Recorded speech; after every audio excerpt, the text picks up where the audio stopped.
Well, the ignored Creator is rejected by most, and chapter after chapter of God's Word records that the Creator is known by only a few, ignored by many, and rejected by most. That's the bulk of the Old Testament. And so the Creator God sent spokesmen to speak for him called prophets, and they were either rejected or only temporarily heeded. I mean, you can think of them. Jonah temporarily oversaw a little revival in Nineveh, and then it went right back to a cult and murder and everything else. Daniel oversaw a little revival in Babylon, and then it went right back to idolatry and materialism. And the other prophets to Israel saw temporary responses, but the people went right back. So, the Creator himself comes to live on earth. And we've just crossed into Matthew.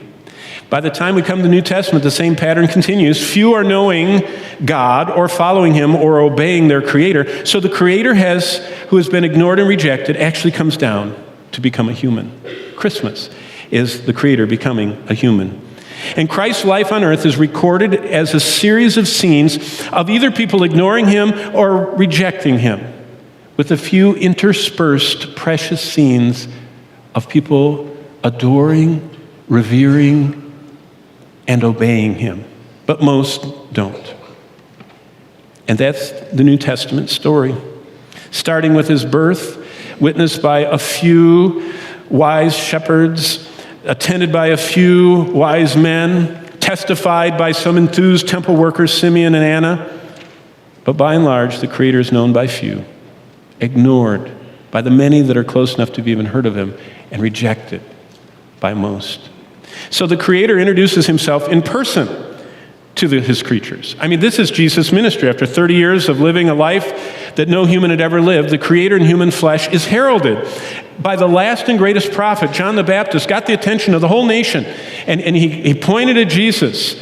And boy, the crowds came, and soon they surged, and the people sniffed out Christ, and they got wowed. But then they slowly settled back into their own ways, not his. By the end of the mightiest ministry ever witnessed on earth, people were still yawning.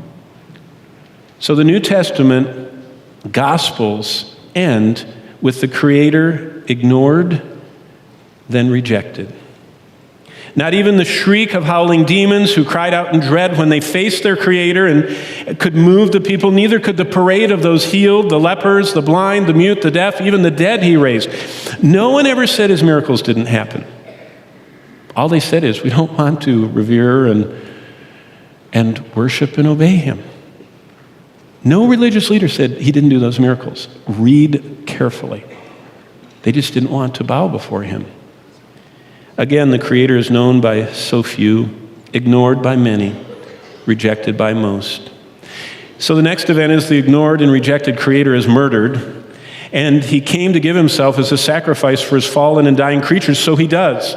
He suffers shame and scorn before the cross, and then pain and suffering on the cross, and finally hanging there, as we saw on Thursday night, as Exodus said, with his arms outstretched. He becomes sin for us. That's one of the greatest, hard to comprehend events, that God made Jesus become our sin.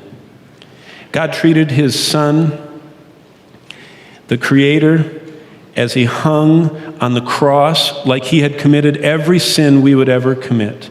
And as soon as he had suffered in that way, Christ died and his body was buried. And that finishes that much of the Bible. That's through Genesis 1 to John 19.